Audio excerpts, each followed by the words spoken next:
Akkam jirtu maatiiwwan qubee akaadaamii gara YouTube chaanaalii keenyatti baga nagaan dhuftan jecha ani barsiisaa Tolaa Galateen jedhama.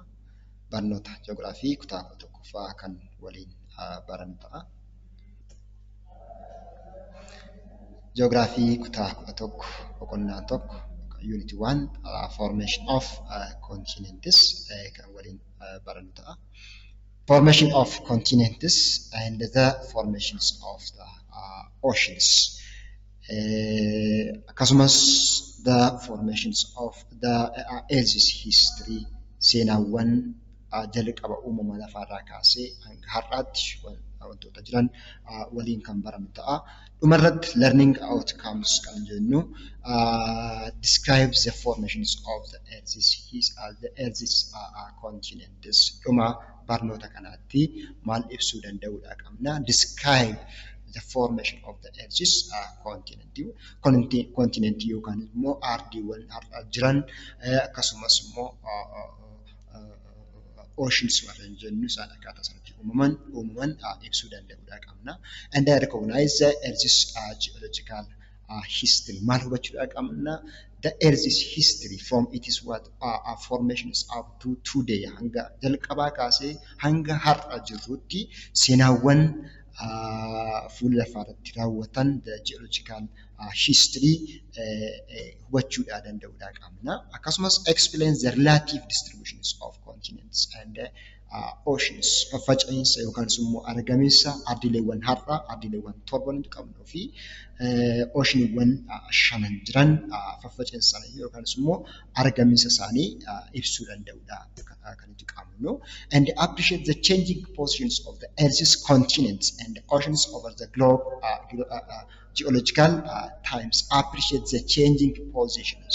Ardiileewwan har'a nuti qabnu sheepii kana hin fakkaatan qaban ture. Jalqaba sheepiiwwan adda addaati kan isaan qabanii. Kanaaf the changing positioning ardiileewwan kana akkasumas immoo oceans garbawwan gurguddaan jennee waamnu kun sheepii har'a kan hin qabanii. Kanaaf appreciate the changing positions of the Earth's continents and the oceans over the geological time scales. Okay, the gara formations of continents and oceans uumama ardii keenyaa fi ardiileewwanii fi garbawwan gurguddaa kan jedhu waliin ilaalu ta'a.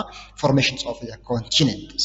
The Earth is together with other planets and their moons form the planetary systems.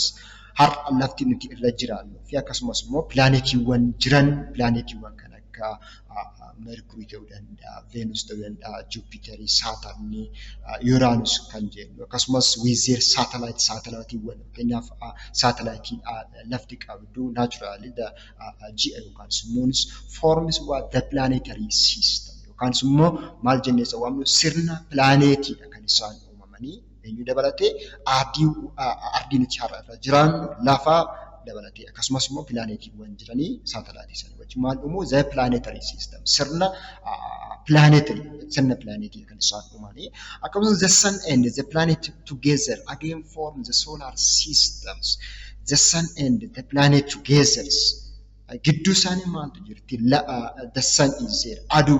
Aduu dabalatee pilaanetiiwwan jiran hundumti isaan kun dhufanii again form what? The solar system. Sirna soolaariiti kan isaan uumanii. The formation of the Earth is thus attributed to the creations of other companion or associated planets and the interdevelopment of the solar system. The formation of the Earth is kanaaf haalli uumama lafa nuti jennu it is similar to the creations of other associated planets. Planetiiwwan har'a jiran wajjin kan isaan wal fakkaata yookaan wal faana kan isaan uumamanii. There are different views and theories of the formation of the Earth and that of the solar systems. Theoryiiwwan adda addaa haala uumama lafaa yookaan universe kan ibsan theoryiiwwan adda addaa jiru. Theoryiiwwan adda addaa jiran keessa among these the various theories proposed about the formations of universe, about the formations of universe and the Earth, about the formations of universe and the Earth. The Big Bang is the most widely supported by the scientists. Theoryawwan hedduun jiru jenna. Isaan kana keessa the Big Bang theory is the most widely supported by what? By different scientists. Here, according to this theory, according to this the Big Bang theory, the universe originated by what? An abrupt, suddenly cosmic explosions initiated by the expansion of small volume of matter at extremely high what? High density and temperatures.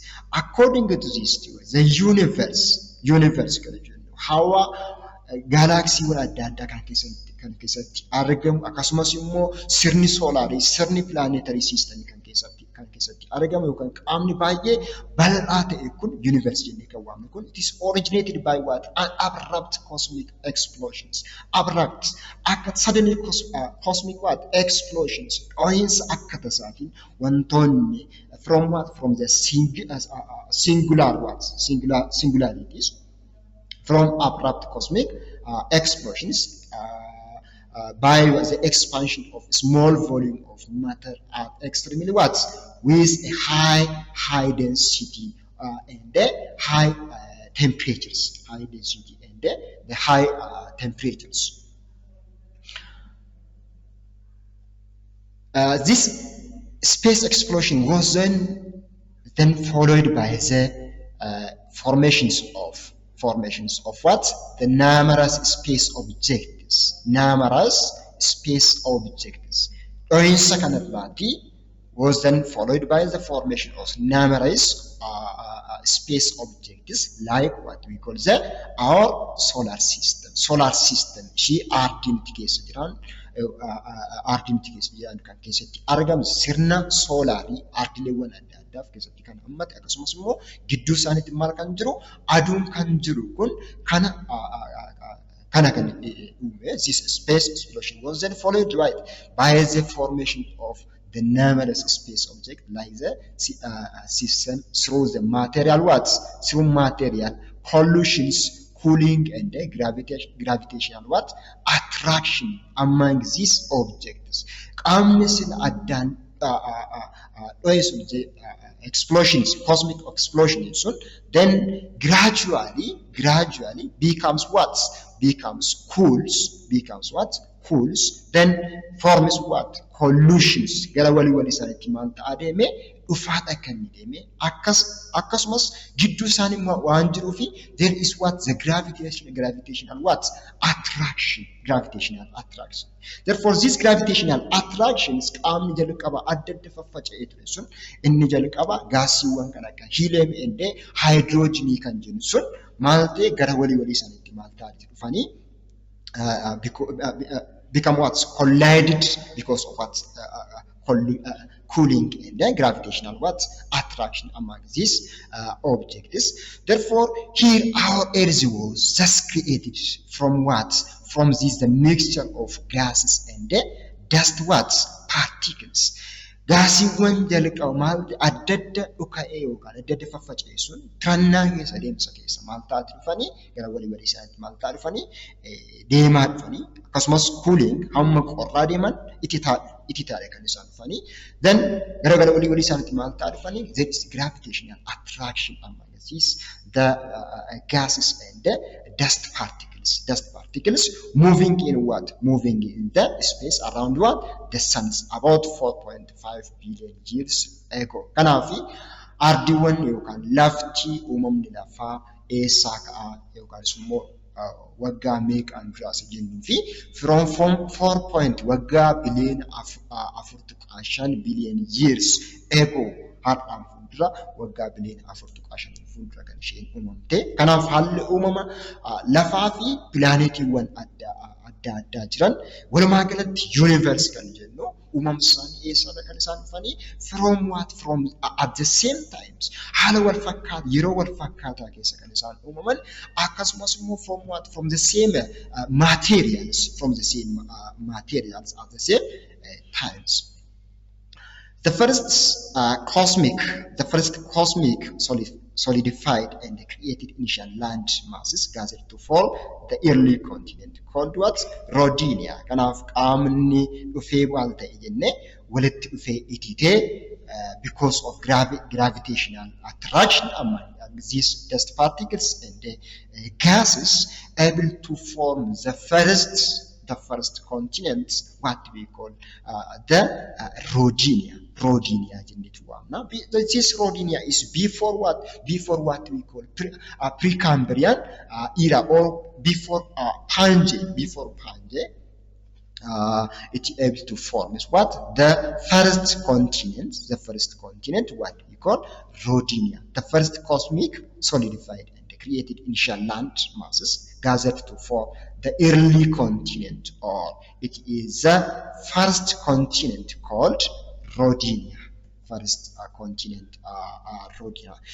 Here, the four major continents, Gondwana, Baltica, Siberia, and Laurasia come to bank during 458 million years in the mid-Ordovician periods. Uumamuun Rodinia kun paartiiwwan adda addaadha kan inni qabu. Akkasumas paartii maal jennetu waamna? The southern parts, paartii Gondwana kan jennu, Baltica, Siberia, Laurasia come into being during what? The 458 million years in the mid-Ordovician period. That means in the in geological time scale keessatti Ordovician period means that is a period of what? Paleozoic. Periodiiwwan Paleozoic era keessatti isaan kun maal ta'anii uumame, the formations of Rodinia. Rodinia kan jennu boci inni qabu asuma irratti ilaalaa jirrutti the first continent shape boca kana fakkaatu kan inni qabu. Fakkeenyaaf Baltica jennee kan waamnu, Siberia jennee kan waamnu, here Australia, India, East Antarctica, Laurasia jennee kan waamnu. This is what here is. It is the first continent. Then the Laurasia continent collided with the Baltica during what? The mid-Silurian at about 425 million years or million annuals. The Laurasia continents, the Laurasia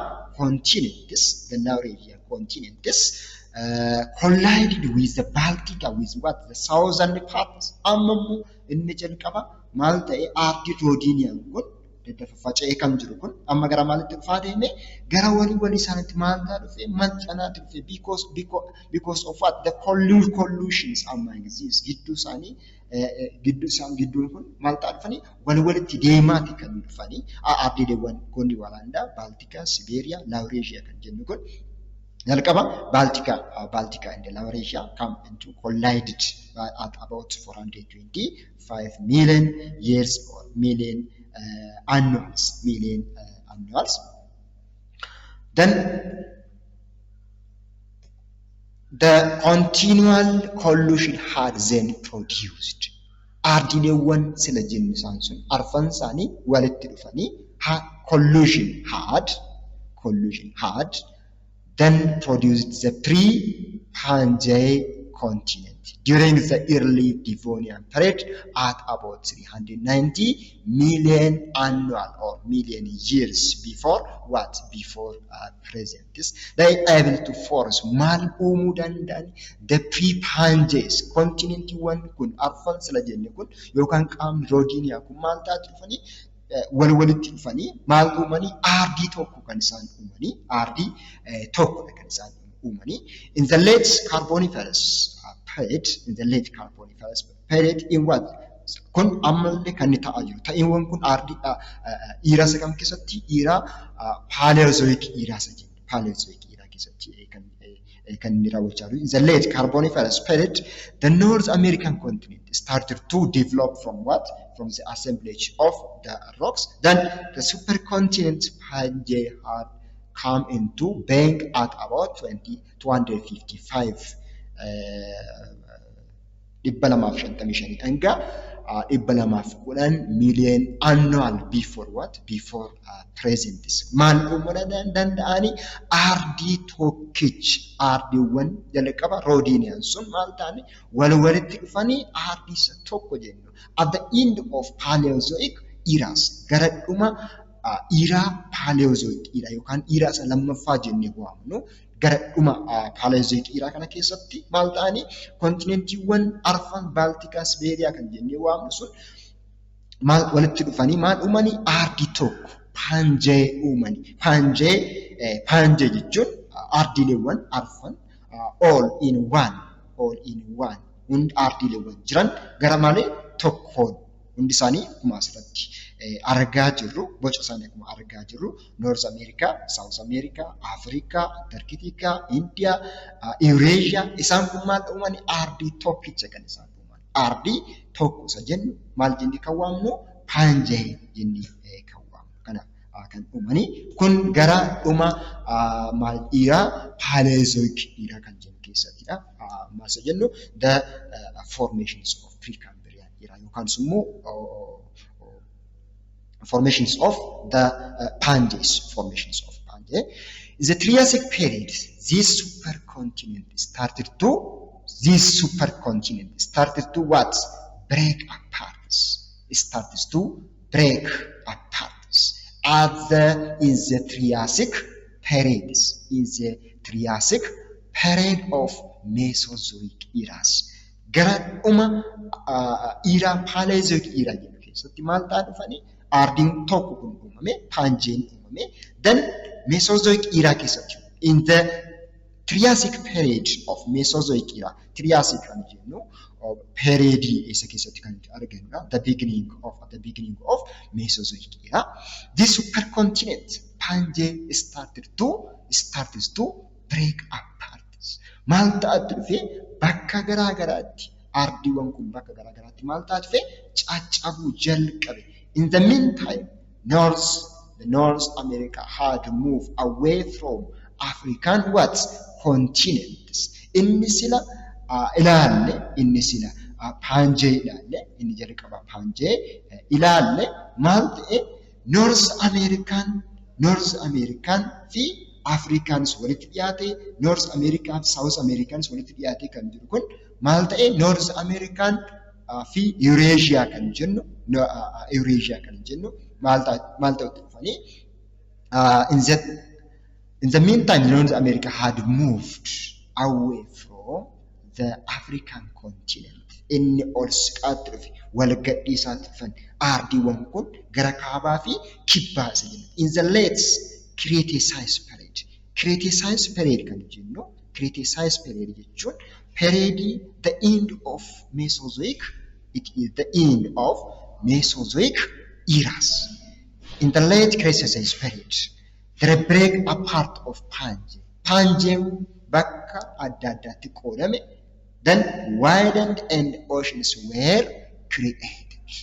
In the late Cretaceous period, Pangaea bakka lamatti cabeera jenne gara kaabaaf fi gara kibbaatti bakka gurguddaa lamatti cabee akkasumas maal uume in the late Cretaceous period or at the end of Mesozoic era, the break apart of Pangaea widened bal'achaa deemee ardiileewwan kun gara kaabaa fi kibbaatti maal ta'aa dhufan wal baqachaa dhufan akkasumas maal uuman oceans were created. Pangaea divided into two bigger land masses, Gondwana and Laurasia by the process of continental drifts. The qaamni irra keessatti hafu yookaan immoo northern part qaamni gara kaabaatti kun maal jennee waamna? Laurasia jenneetu waamna. Qaamni gara kibbaa immoo Laurasiaan kun maal achi keessatti ardiileewwan har'a fakkeenyaaf kan akka Ameerikaa kaabaa ta'uu danda'a, kan akka Yuuroop ta'uu danda'a, kan akka Eeshiyaa isaan kun qaama karaa kaabaatti hafan dhufanii. Inni kibbaa immoo kan akka South America, America kibbaa fa'aa kan akka ardii Keenya, ardii Afrikaa, ardii Antarktikaa, ardii Awustiraaliyaa kan jennu isaan immoo qaama kibbaa yookaanis immoo Gondwanaland kan jennu kan isaan uumanii. Can be divided into two bigger land masses, Gondwanaland, the southern qaama isa kibbarra fi Laurasia, the northern parts by the process of what? Continental drifts. This continental drift means it is a movement of what? Plates or continents from what? From one another.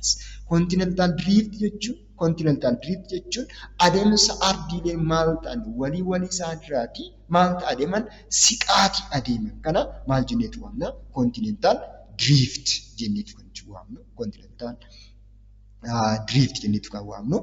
The landmass that developed into subcontinents, India moved northwards and then separated from what? The Gondwanaland continents. India continent kan jennu yeroo sana yoo jalqabaa maal ta'eefira gara Gondwanalandaatti gara kibbaatti kan gadi citee afeeru.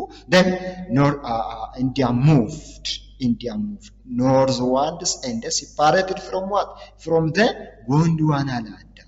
Separated from the Gondwanaland. And the collision of India's subcontinent with Eurasia and initiated what? The formations of what we call Himalaya mountains. Sababiin uumamsa gaara guddaa Himalaya jennee waamna. Fiixeensa gaara Everest gaara ol ka'iinsa guddaa qaba akka addunyaa kanatti kan uumameeru. Sababii maaliifi? Sababii Indian plates continent collided with the Eurasia, ardii isa kaabaa sana wajjin maal waan ta'aniif gara walii isaatti hamma deeman maal uume? The collusion uume. Collusion kun immoo sababii maal akka uumamu taasise? The Himalaya mountain range gaara guddaa wal qabata ardii Asiyaatti kan argamu kana kan uumamu kan taasise. This is because of what? The collision of Indian plates with the Eurasia. During the Tertiary period, and the Earth's continents have then retained their present positions during what? During the Quaternary periods. Hanga ammatti kan ilaalle kun Precambrian era, Paleozoic era keessattii fi Mesozoic era keessatti kan itti ilaalleerra. Kanaaf during the Tertiary period and Quaternary period kan jennu periodiiwwan gurguddaa eessa keessatti kan nuti argannu? Cenozoic era har'a keessa jiraannu. The recent era kana keessatti during this Tertiary period, the Earth's continents have then retained their present positions. Boca kana fakkaatu, boca har'a fakkaatu, boca ardiileen keenya qabdu kan isheen argatteet boca oceans yookaan garabawwan gurguddaa shanan qabnu kan isaan argataniiru yeroo kamii? In the Tertiary period and the Quaternary period of what? Cenozoic eras. Kun boca ardiileewwan keenya qaban turanii kun the stage 1 stage jalqabaa irratti kana fakkaatu. Then at the second stage lammaffaa irratti gidduu isaanii hammuma maal ta'aa deemu adda adda faffagaachaadha kan isaan deeman. This is because of what? Continental drifts. Because of the continental drifts, stage 3 irrattis ilaalaa garaagarummaa isaa arguu dandeessu. Stage 4 means at the late Cretaceous period, at the end of what? The Mesozoic era. Gara dhuma Mesozoic eraatti ardiileewwan kana fakkaatanii fi akkasumas garbawwan gurguddaa gidduu isaaniitti maal ta'anii uumaman kana fakkaatan arganneerra. This is what at the end of Mesozoic era. And here in the present har'a ardiileewwan nuti qabnu ardiileewwan torban jiran akkasumas garbawwan gurguddaa shanan jiran boca har'a fakkaatu qabatanii kan isaan uumaman isteejiiwwan gurguddaa kana keessa darbaniitu. Isteejiiwwan gurguddaa kana keessa darbanii. Kanaaf ardiin nuti har'a irra jiraachaa jirru ardiileewwan boca ardiileewwan keenya qabdu akkasumas immoo garbawwan gurguddaa kana fakkaatu. Generally this is about the formations of the continents and the oceans from the continent, the formations of continents and the oceans. Uumama ardiiwwan keenyaatii fi uumama ardiiwwan keenyaatii fi maal isa jennu uumama garbaawwan gurguddaa har'a mul'achaa jiran uumama isaanii kana fakkaata. Gara mata dureetti nutti yeroo darbinu the geological time scale. Geological time scale. Geological time scale kan jedhu kana keessatti maal ilaalla? Meaning of geological time scale. What does it mean? Maal jechuudha? Geological time scale jechuun maal jechuudha? Geological time scale is the time frame showing the possible what? Possible age of what? Earth. Seenaa uumamuu ardii keenya eessaa jalqabee uumama isheerraa jalqabee the possible age and it is what associated life forms. Seenaawwan ardii keenya ardiin irra jiraachuu qabnu eessaa kaasne uumama isheerraa kaasne from this formation is up to today hanga har'aatti kan qoratu maaliif ibsina? The geological time scale. It is what? The time scale. The time scale. Here it is developed by this geological time scale is developed by the earth scientists through the study of what? The earth's rocks.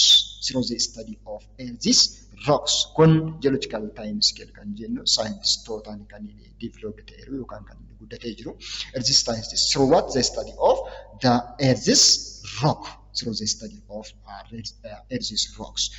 Umurii kattaaleewwan qaban maal gochuudhaani qorachuudhaani kan isaanii seenaa uumama seenaa lafaa keenya kana maal godhani kan isaan lafaniif kaa'aniiru. Through what? The study of rocks, scientists determine the relative and the absolute ages of what? Rocks. Karaaleewwan gurguddaa lamaan kan isaanii umurii kattaaleewwan kana kan isaan maal gochuu danda'ani yookaan walumaa galatti umurii lafaa kana akkasumas wantoota orgaanizimoota adda addaa fuula lafaa kanarratti uumaman yeroo kamii piriikaamberiyaan dhiiraa keessattis kan jennu paaleezoik dhiiraa keessatti kan jennu meesozoik dhiiraa keessatti akkasumas the two days dhiiraa seenozoik dhiiraa keessatti kan jennu akkasumas uumamawwan hedduu orgaanizimoota adda addaati ta'iiwwan gurguddaa hedduu fuula lafaa kanatti kan raawwachaa kan jiru. Kanaaf saayintistoonni malawwan gurguddaa lamatti fayyadamaniitu isaanis maal jennee kan waamnu the relative and the absolute age of what? Absolute methods, absolute age technique itti fayyadamanii kan isaanii qorataniiru. This history kan jedhu kana. Relative and garaagarummaan relative and absolute age of absolute techniques jennu maal garaagarummaan isaanii maala? Relative jechuun relative age means relative age mainly depends on the analysis of the sequence or arrangement of what? Geological occurrences. Depends on the analysis of what? Sequences or arrangements. Inni kun relative wal bukkee qabne yeroo maal goonu ibsinudha malee it does not give us the absolute or accurate age of what? The rocks. Umurii kattaaleewwan kana jennee maal gochuu determine gochuu hin dandeenyu. Isa kam keessatti relative age maal goonare wal bukkee qabne isa kamtu youngeriidha isa kamtu immoo older rookiidha jennee maal isaanii ilaalleetu sequence isaan qaban akkaataa uumamsa isaanii yookaan arrangementii isaanii ilaallee maal goona determine goona. Kattaaleewwan kun umurii akkasii qabu kattaaleewwan kun immoo olderiidha kattaaleewwan kun younger jennee maal gochuu dandeenya determine yookaan murteessuudha kan itti dandeenyu relative age. It focuses only on determining the event had occurred before or later. Maal isa jennee isa kamtu youngeriidha isa kamtu younger isa kamtu older yookaan isa kamtu umurii guddaadha kan inni qabu isa kamtu immoo umurii xiqqaa qaba jennee determine gochuudha malee fixed umuriin kattaaleewwan kanaa, umuriin bosbosa lafeewwan adda addaa ta'uu danda'a. Bosbosa orgaanizimoota adda addaa ta'uu danda'a. Isa kana maal gochuu hin dandeenyu? Jala murree umuriin kana jennee determine gochuu hin dandeenyu. Maal akkamiin ibsina relaatiif kana keessatti? Isa kan inni kun maal uumame? The arrangement isaan ilaallee olderiidha. Inni kun immoo younger rocks jennee waamuu dandeenya relative age keessatti. This method principally depends on the study of what? Sedimentary rocks. Inni kun sirriitti maal kattaaleewwan maal jennu kattaaleewwan kusummaansaa keessatti sirriitti adda baasnee ibsuu kan dandeenyu. Kana jechuun kusummaansaa yeroo jennu maansa adda addaa, haramni adda addaa fakkeenyaaf bara tokko kan inni maal ta'e walitti qabamee innis maal ta'a deema cemented yookaan immoo wal isaatti qabamaa deema. Then waggaattaan waggaa 4 yookaan 5 taanutti maal ta'a deema achirratti dabalamaa deema. Ammas waggaattaan sarratti kan dabalaa deemu hamma san maal ta'a deemu wal isaanitti qabachaa deemu. Kanaaf achi keessatti maal argina? Bosbosawwan adda addaa ta'uu danda'a. Kattaaleewwan adda addaa ta'uu danda'a. Bosbosawwan natural vegetation yookaan immoo biqiloota adda addaarraas ta'uu danda'a. Orgaanizimoota animals ta'uu danda'a. Isaan kun leerii yookaan immoo baqqaanawwan adda addaa uummachuudha kan isaan danda'anii maal isaan irratti hin dhoofne inni jalatti uumamaa deemu akkuma arginu maal jennee murteessuu dandeenya? Inni sana jalatti immoo isa older yookaan immoo isa umurii guddaa qabudha. Inni irra keessa jiru immoo isa younger yookaan immoo isa dhiyeenya reefu kan uumame jennee maal gochuu dandeenyu? Murteessuu kan dandeenyu. Kanaaf sedimentary rookii keessatti baay'inaan kana teekniikii kana kan nuti fayyadamnu. Teekniika isa kamii? Relative ways jennee kan waamu relative techniques kan fayyadamu. There are 3 basic principles or rules during the study of relative ages of rocks. There are 3 basic principles. Principloota wan gurguddaa meeqatu jiru? 3 beekuudhaa qabna yookaan immoo rules during the study of relative ages. Kanaaf relative technique mala kana fayyadamna yoo ta'e principleewwan adda addaa nuti beekuu qabnu. Tokko the principles of original horizontally. Inni lammaffaa law of superpositions. Inni sadaffaa immoo the principles of cross cutting. The principles of cross cutting.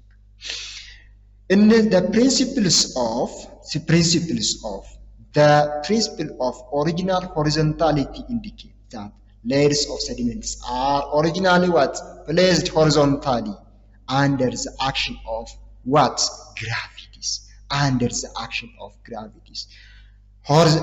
Original horizontal indicates the layers of sediments. Sila jenne sana kusmaansa adda addaa maansa adda addaa maal ta'aniif sababii haramawwan adda addaatiif barabaraan haramawwan adda addaa uumamaa deemuuf maal ta'a deema?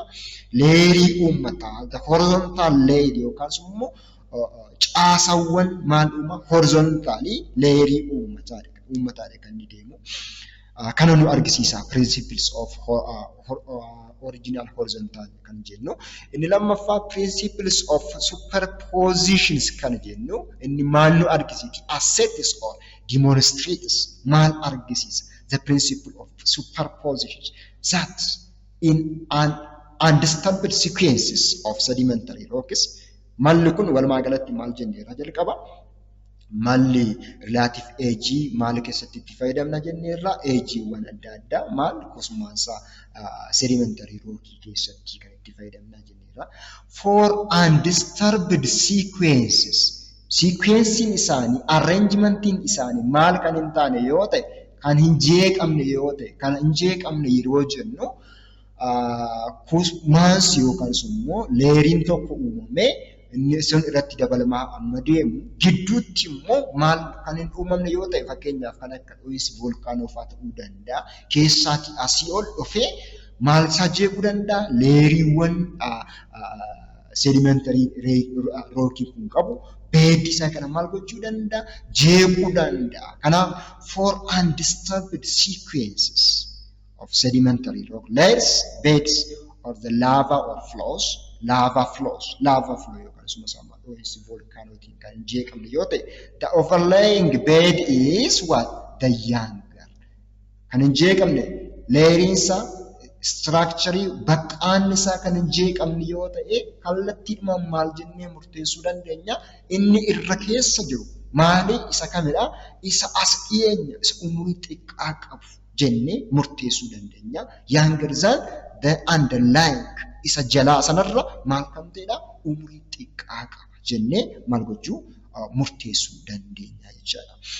Inni itti aanu the principles of principally yookaan ruulii inni sadaffaan maal jedha the principle of what cross-cutting relationships indicate that a rock layer that cross-cuts another rock layer is said to be the younger than the rocks it what cross-cuts. Sila maal jenne for undisturbed dhaaf yookaan immoo leerii baqqaan isa kan hin jeeqamnee fi dho'insi volkaanoo maal kan ta'e dho'insi volkaanoowwan adda addaatiin maal kan hin taane kan hin jeeqamne yoo ta'e inni irra keessa jiru isa kam jenne isa umurii xiqqaa inni jala jiru immoo umurii guddaa isa qabudha jennee waamna jedhe. The principles of cross-cutting kan jennu sababii dho'insi leeriiwwan sedimentary rookii qaban baqqaanawwan sedimentary rookii qaban maal cut godheera cross-cuts. The relationship indicates that the rock layers that cross-cuts another rock layers. The formations of what volcanoes what cross-cuts other rock layers. Rock layer magmaan achi keessaati dhohee dhufe kun maal godheera leeriiwwan uumaman yookaan baqqaanawwan uumamanii jiran maal godheera kutee asii ol ba'eera. Cross-cuts another rock layer is said to be what the younger. Kanaaf inni cross-cutter is said to be what the younger than the rock it is cross-cuts. Sedimentary rock jenne sanarra maal umurii akkamii qaba umurii xiqqaadha kan inni qabu kana jechuun erga akkasumaansi uumame erga maansi uumame maaltu uumame naannoo sanatti yookaan bakkuma sanatti dho'insi volkaanoo raawwate dho'insi volkaanoo kun immoo leeriiwwan yookaan baqqaanawwan sedimentary rookii kan yookaan baqqaanawwan akkasuma maansaa kana maal godheera jeeqe yookaan kutee asii ol ba'eera. Kanaaf inni reefu uumame sun yookaan sababii dho'insa volkaanootiin maal uumame sun maal jennee waamna it is what said to be the younger than the rock it is cross-cut. This condition where all the rocks are cut by the younger geological features or igneous intrusion. Kun diagram yookaan immoo bifa diagram isaa yeroo ilaaludha original horizontality keessatti sedimentary rockiin maal ta'u kusumaansi maal ta'aa deemaa jenne umuriidhuma qabuutiin inni fakkeenyaaf inni jalatti mul'atu kun maali jalqaba kan uumameeru zan inni taansu maal ta'aa tume hamma uumamaa deemu hamma barri dabalaa deemu hamma waggaa 5 waggaa 10 dabalaa deemu maal ta'aa deema walii isaatti because of what the action of gravity maal walii isaatti maal ta'aa deema qabachaa deema maal uuma baqqaanawwan uuma deema kanaaf the original horizontally maal uume horizontally dalga maal uumeera dalga layer yookaan immoo baqqaana uumeera the original horizontality inni lammaffi b yookaan baa kana keessatti maal argina the superposition kana keessatti maal argine inni layerii inni jalatti mul'atu kuni isa kamiin funda uumame isa lakkoofsa lammaffaa kanarra uumameera. Inni sadaffaa as reefu inni arfaffaa immoo isaas dhiyeenya kan inni uumame leeriiwwan for undisturbed layer of sedimentary rocks inni kun undisturbed kanaaf maal gochuu dandeenya akkasumatti ilaallee ijuma keenyaatti inni kun jalatti waan uumameef the older yookaan umurii guddaa kan qabu inni kun immoo reefu uumame isaas dhiyeenya uumame jennee murteessuu yookaan determine gochuu dandeenya. Inni sadaffaa cross-cutting principle or rule kan jennu inni sadaffaan kun diagramichi kana fakkaata. Wantoonni asirratti arginu kun maalli the layers of sedimentary rockidha. Layers of sedimentary rockidha. Baqqaana kusmaansi qabudha kun baqqaana isaadha. Erga sedimentary rockiin kun uumame erga kusmaansi kun uumameeti ergasiiti maal argina maaltu uumame dhohiinsi volkaanoo the igneous what yookaan dhohiinsi volkaanoo maal ta'e eeriyaa kanatti kan uumame dhohiinsi volkaanoo uumame kun maal ta'e baqqaanawwan inni kun qabu maal ta'edha tokko disturbed godheera lammaffaan kanumatti ilaallee maal murteessuu dandeenya dhohiinsi volkaanoo kun erga kamii uumame erga leeriiwwan sedimentary rockiin kun uumame kan uumame yookaan kan raawwate jennee beekuu dandeenya. Kanaaf in relative techniques relative yookaan immoo relative technique kana keessatti principleewwan isaan kana sadan beekuudhaati qabna. Inni taanu the absolute edges or the absolute techniques of indicating the edges of what the rocks. Absolute technique itti fayyadamne. Absolute jechuun akkuma maqaasa maal kan kennudha the accurate edges of what the rocks. Accurate edge kan jennu umurii kattaaleewwan qaban umurii bosbosni adda addaa maal qaban umuriin isaanii bara akkasii raawwatan yookaan sun umurii isaanii kana jennee maal gochuu dandeenya murteessuu kan ibsuu dandeenya. Absolute edges. This absolute age refers to the actual ages of rocks given in numerical what values maaliin ibsine isa jalqabaa irratti inni kun oldariidha inni kun umurii xiqqaa qaba inni kun umurii guddaa qaba jennee murteessinaa jennee kana keessatti immoo maalitti fayyadamne numerical value lakkoofsatti fayyadamne maal gochuu dandeenya ibsuu dandeenya absolute age keessa through the analysis of the spontaneous the decay of radioactive decay of radioactive isotopes. Here isotope jechuun maal jechuudha? Decay of radioactive isotope jechuun maal jechuudha? Isa kana beekuudha qabna. The term isotopes refers to the presence of an element in different forms. The presence of what? An element in what? In the different forms. Formiiwwan adda addaatiin elementoonni atomoota adda addaa keessatti kan isaan argamanidha. Radioactive decay kan jennu decay jechuun disintegrate yookaan immoo bosbosuu amala tokko qaburraatii amala gara isa biraatti maal ta'u jijjiiramuu jechuudha. The radioactive decay stands for the conversion of unstable or the parent elements into the daughters. The conversion inni kun maal jechuudha? The radioactive decay jechuun the conversions of unstable or parent elements into the daughters. Fakkeenyaaf uraniyeemiin gara maalitti jijjiiramu into gara liidiitti jijjiiramu. Radiyeemiin gara maalitti jijjiirama into strong type. Carbon 14 kan jennu gara kamitti jijjiirama? Gara nitrogen 14tti kan jijjiiramu. Kanaaf isaan kana beekuudhaan maal murteessuu dandeenya? Absolute age of rocky determine gochuu dandeenya. This table one the parent and the daughter isotopes and the time taken or half-life for the conversions. The time taken to convert from parent elements into daughter element is commonly measured in the half-life. Half-life itti fayyadamna. Maaliin safartuun keenya maali? Half-life. Kana jechuun uraniyeemiin half-life mataa isaa danda'e kan qabu. Radiyeemiin half-life mataa isaa danda'e qaba. Potassium 14, uranium 235, carbon 14 maali half-life mataa isaa danda'e kan qabu. Kanaaf maalitti fayyadamneetu half-life elementoonni kun qaban half-life elementoonni kun qaban itti fayyadamne maal ibsina?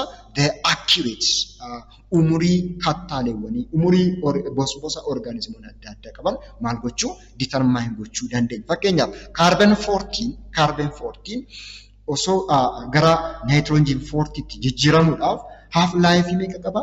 Umurii 5,700 fi 30 years kan inni qabu. This is the half life of what? The half life of the carbon 14 to gara manatti jijjiiramuudhaaf gara nitrogenitti jijjiiramuudhaaf. Kanaaf half life jechuun maal jechuudha? The half life of an isotope is the time what? It is a time taken. Yeroo for what? Half of the parent isotopes to change to it is what? Product items. Gara elementii biraatti jijjiiramuudhaaf, gara product biraatti jijjiiramuudhaaf umurii maal qabu? Umurii isotopiin sun qabu maal jenneetu waamna? Half lifeidhaan kan nuti ibsinu. Half lifeidhaan kan nuti ibsinu. Fakkeenyaaf before conversions carbon 14 gara nitrogen 14 tti jijjiiramuudhaaf before conversions 100% of parent prevails and no doubter product is formed. Jalqaba osoo hin jijjiiramin parent 100% of the parent prevails osoo hin jijjiiramin percentii meeqa guutuutu jira? Percentii 100 guutuudha kan jiru. Second, after one half lives. Half life tokko booda'u. Tokko half life jechuun akkuma waliin beeknu half jechuun walakkaa dhibbaa yoo ta'u, kanaaf percentiin 50 isaa maal ta'eera? Disintegrated yookaan immoo convert ta'eera, decayed ta'eera, gara biraatti jijjiirameera. 50% of parent remains while 50% of atoms are what? Changed into daughter atoms. 50% isaa gara elementii biraatti maal ta'eera? Jijjiirameera. Kanaaf keenyaaf carbon 14 umurii 500 fi meeqa qabanii 5,759 qaba kan jennee. Kanaaf half life tokkoonsa half life tokkotti carbon 14 gara maalitti jijjiiramuudhaaf gara nitrogenitti jijjiiramuudhaaf half life tokko keessatti umurii meeqa kan inni qabu? Umurii 5,700 fi 30 kan inni qabu. Kun half life tokko. Half life ittaanuttis akkuma san umurii isaa maal ta'a deema? Dachaadhaan dabalaa kan deemu. After one half life 50% of parent remains while 50% of the atoms are changed into daughter or other elements. After two half lives percentii meeqa tafe jedhe? Percentii 50 hafe sun ammas maal ta'a? Percentii 50 isaa 50 sun keessaa percentiin 25 gara maalitti jijjiirama? Gara elementii biraatti jijjiirama. Kanaaf umuriin isaa umurii inni qabu sun maal ta'a deema? Amma kana inni sun maal ta'a deema? Dachaa kan inni dabalaa deemu. Here, radioactive elements found in igneous and metamorphic rocks are commonly used in what? Dating. In rock dating. In the rock datings. Radioactive elements. Potassium 4 ta'uu danda'a, uranium ta'uu danda'a. Radioactive elements found in igneous rocks and metamorphic rocks are commonly used in what? In rock dating. Umurii kattaaleewwan qaban maal gochuudhaaf? Safaruu yookaan tilmaamuudhaaf kan inni nu fayyadu absolute age keessatti. Fakkeenyaaf carbon 14 maaliif nu fayyada? Kaarbanii eessa keessatti kan argaman? Natural vegetation yookaan immoo biqiltoota keessatti argaman. Walumaa galatti carbon 14 umurii maalii safaruuf nu fayyada? Umurii bosbosni biqiloota adda addaa qaban kaarbaniin achi keessa bosbosa biqiloota kana keessa jiru maal gochuu? Kaarbanichi keessa jiru umurii isaatiin maal gochuu? Beekuu dandeenya. Kanaaf radioactive elementiin kan akka potaasiyeemii ta'uu danda'a, uraaniyeemii ta'uu danda'a. Eessa keessatti warreen argaman? Igneesii fi metamorphic rock keessatti kan argaman. Walumaa galatti maal safaruuf nu fayyadu? Commonly used in what? Rock dating studies. Gara geological time scale forms a divisions of geological processes and life forms based on standard what? Time units. Time units through the study of fossil remains invented in what? The layers. The geological time scale forms what? Divisions of geological process and the life forms. Uumamuuwwan adda addaa achi keessatti geological process yookaan immoo yeroowwan adda addaa keessatti ta'uu danda'a. Geological process and the life forms uumamuuwwan adda addaa fakkeenyaaf baratti flowering plant uumam ta'uu danda'a. Baratti reptile appear ta'uu danda'a. Baratti amphibianonni maal ta'an appear ta'uu danda'a. Based on these life forms, based on standard time unit, through the study of what the fossil remains and in the log race. The scale divides the age of Earth into. This is the scale divides the ages of scaling and time scale, geological time scaling. The age of the Earth is into barawan adda addatti kan qoodeeru into the eons, which is the longest periods in geological time scale. Eras, periods, eoniin bakka adda addaatti gara eraawwan adda addaatti caccabuu danda'a. Eraan immoo gara periodiiwwan adda addaatti kan caccabuu danda'u. Periodiiwwan immoo gara epochiiwwan adda addaatti kan caccabu. Fakkeenyaaf Cenozoic era, eraawwan guddaa meeqa qabna? Afurii kan nuti qabnu. Precambrian era, Paleozoic era, Mesozoic era and Cenozoic era kan jennu. Fakkeenyaaf Cenozoic eraan epochiiwwan periodiiwwan gurguddaa lama kan tertiary and quaternary periodiiwwan lamatti caccabuu danda'a. Quaternary periods akkasumas immoo tertiary periods epochiiwwan mataa isaanii danda'an kan isaan qaban. Based on geological time scale, the history of formation of the Earth is classified into the four longer geological periods named eons. Into four longer geological periods. The longer is in geological time scale. The longer one is Islam al-General Eon Engineer. It is what? The billions of what? Years. Billions of years. Four longer geological periods named what? The eons. Eons are like the Hadean, Archean, Proterozoic, and the Phanerozoic eons are there. That means four longer geological periods are there. The Hadean, Archean, Proterozoic, and the Phanerozoic eons are there. The Hadean,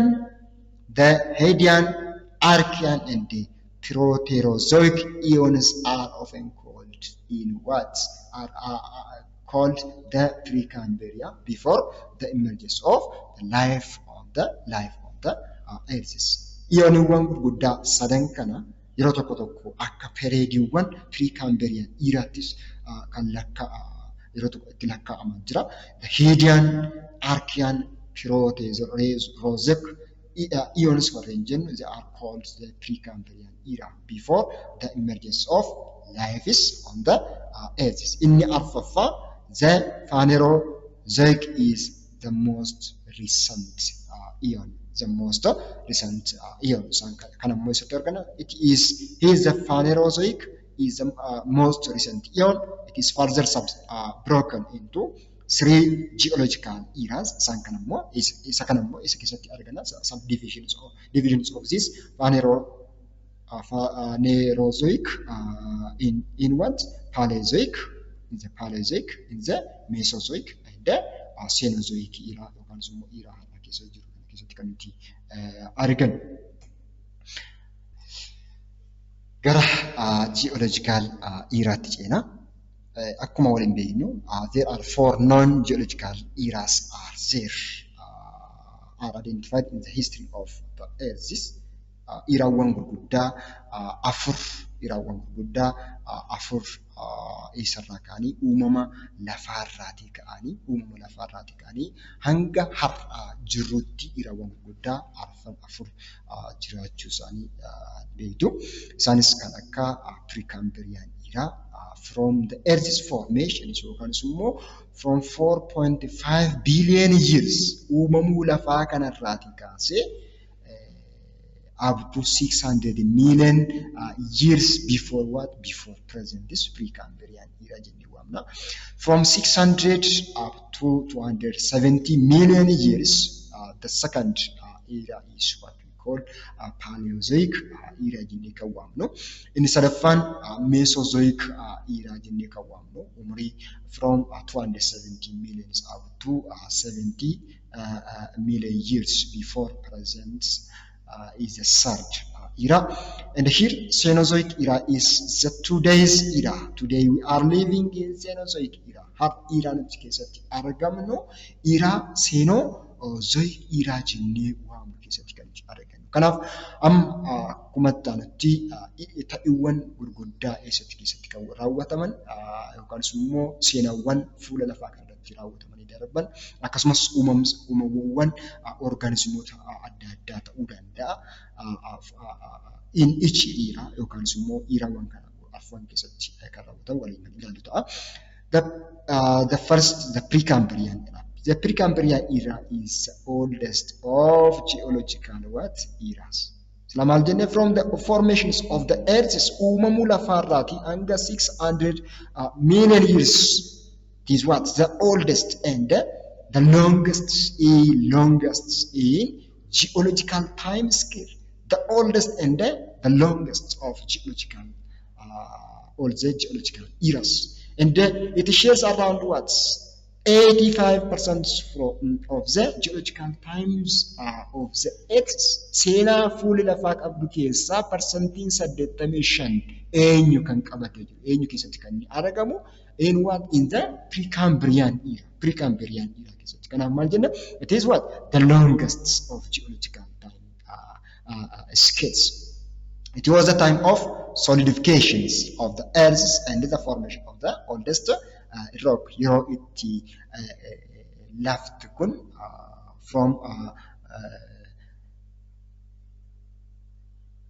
explosion sanarraati maal ta'e gara tokko tokkotti yookaan gara walii isaaniitti from collide ta'aa dhufe cooling and collide ta'aa dhufe because of what? Gravitational attraction among the different objects kan akka gaasiiwwan helium, hydrogen, different dust particles isaan kun maal ta'aa dhufanii become what? Solidified achirraa kaasee akkasumas the formation of what?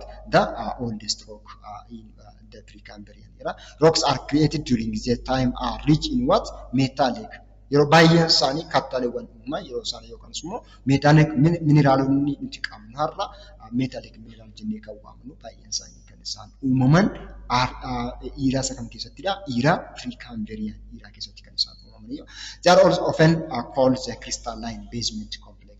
Rock crystalline yookaan immoo kattaaleewwan kun waan akka calaqqisaa kan isaan ofirraati kan isaan qabani. Walumaa galatti they are what? Metallic minerals in Precambrian era, the formations of metallic minerals. In the second era, Iran it the Paleozoic era jennee kan waamnu. It is believed that marked what? The beginning of life and is commonly referred to as the age of what? The age of ancient lives. The beginning of life.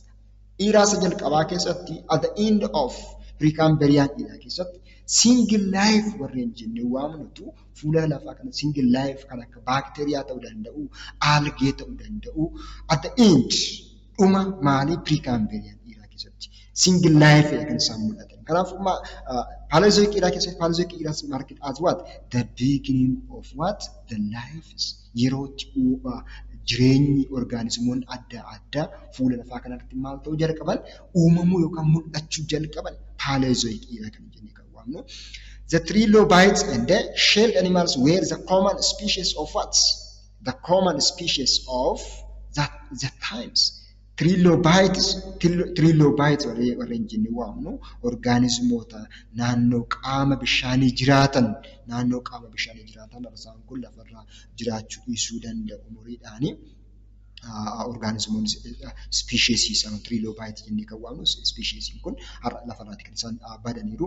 Akkasumas immoo shelled animals jennee warreen waamnu warreen gogaan isaanii yabbuu kan ta'e fakkeenyaaf kan akka maal jennee waamnu kan akka qocaafaa jennee kan waamnu gogaan isaanii akka defensive yookaan immoo keessa dhokannaatti isaan fayyadu kan akka qocaafaa ta'uu danda'a.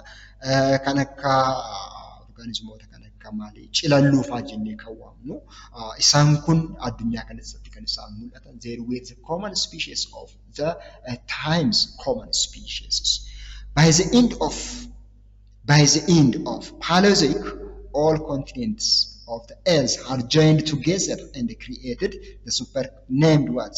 Pange sila akkuma ilaalle Roodiniyaan erga Roodiniyaan uumame ardiiwwan gurguddaa arfan uumame yeroo sana akka Baaltikaa, Siluriyaan jennu, Laayireeshiyaa fa'aa jennee waamnu isaan maal ta'an beekamsu collided toward each others wal isaanitti maal ta'aa dhufanii wal isaanitti sissiqaa dhufanii at the end of what Paleozoic eras gara dhuma maal jennu era Paleozoic era kana keessatti kanaaf by the end of Paleozoic era all continents of the earth had joined together and created the supercontinent. Pange jennee kan waamnu ardiileewwan iddoo tokkotti kan isaan uumaman kan isaan jirani Pangeen kan uumame dhuma gara era Paleozoic era kan jennu kana keessatti the creation of Pange led to the extreme seasonal weather changes that cause the great extinctions of Earth's species. Kana wajjin wal qabatee species adda addaa fakkeenyaaf Paleozoic era maal jedhee waamamaa ture. Paleozoic era it is the era of amphibians. The era of amphibian jedhamee kan waamamu baay'een isaanii sanyiin isaanii lafarraati kan isaan badan because of the extreme seasonal weather changes, climate changes that caused the great extinctions of what Earth's species. Due to that, around 75% of the amphibian species, gareewwan amphibianotaa jennee kan 1%tiin 75 isaanii addunyaa kanarraati maal ta'an have been what perished lafarraati kan isaan badaniiru lafarraati kan isaan badan in what in the Paleozoic eras. Eraan inni sadaffaan waliin kan ilaallu era Mesozoic era jenna. Era Mesozoic. The Mesozoic era marked the time from 250 or around 270 up to 70 million annual. This is annual or million years before what? Before present. It is often referred to as the era of what? Middle life. The era of middle life and the age of what? Dinosaurs. Akkasumas era maal jedhamee waamama? The era of what? Reptiles. Gareewwan reptile jennee waamnu addunyaa kanatti kan isaan maal ta'an hedduminaan appear ta'e yookaan immoo kan isaan mul'atan yeroo kamitti in the Mesozoic era kana keessa. The mid-Mesozoic era was experienced the splitting of Pange into Laurasia and Gondwana. Akkuma asirraa waliin ilaalle Mesozoic era keessatti Triassic and the Triassic period Pangeen bakka gurguddaa meeqatti qoodame jennee bakka gurguddaa lamatti qoodamee jennee innis gara Laurasia gara Sakaabaa fi Laurasia Sakaabaa fi isa Kibbaa jennetti bakka gurguddaa lamatti kan inni qoodame ta'iiwwan kun kan raawwate Mesozoic era keessatti ta'uu isaati. The end of Mesozoic era saw the emergence of land mammals that marked the mass of what? Extinction of dinosaurs. Dinosaurs yookaan immoo gareewwan reptile groupii keessaati the appearance of dinosaurs eessatti uumame kan uumames yookaan immoo addunyaa kanatti kan inni mul'ate yeroo kamii Mesozoic era keessa. Sababiiwwan jijjiirama qilleensaatiif at the end of Mesozoic era gara dhuma Mesozoic eraatti sanyiin gareewwan bineensota kanaa lafa kanarraatti maal ta'an disappeared or extinction of dinosaurs from the earth. This is a great event in what? In the Mesozoic eras, in the Mesozoic era. Inni ittaanu era har'a keessatti argamnu era maal jennee waamnu era Cenozoic era jennee kan waamnu. The Cenozoic era is the recent era. Akkuma maqaan isaa ibsu recent jechuun har'a Iraan caalaa keessatti argamnu the Cenozoic era. The Bardis uumamni yeroo sana addunyaa kanatti at the beginning of Cenozoic era uumaman keessaa kan akka simbirroota mammals garee hoosiftoota jennee warreen waamnu akkasumas immoo flowering plants biqiloota maal qaban daraaroo qaban dominant cities on the earth isaan addunyaa kanatti dhufan yookaan immoo appeared ta'an yookaan mul'atan in Cenozoic era kana keessa. It is commonly named an era of recent life and the age of what? Age of mammals. During the beginning of Cenozoic era, the rifting Pange has been fully achieved, and then the continents retained their present forms. Paanjeen jalqaba paanjee jechuudha jennee paanjeen bakkawwan adda addaatti kan qoqqoodame ardiileewwan torbaarraa kan nuti qabnu kan nuti arganne sheeppii yookaan boca ishee fakkaattu kanaatiin kan nuti arganne dhiiraa isa kam keessattidha? Seenaa dhiiraa kana keessattidha. The glaciers or cold, it is what we call the cold age were experienced in some high latitude areas while heavy rainfall occurred in other localities. Naannoo high latitudes maal jedhametti himama Iiraan kun the cold age glaciers age or were experienced at what high latitude and then while heavy rainfall occurred in other what localities.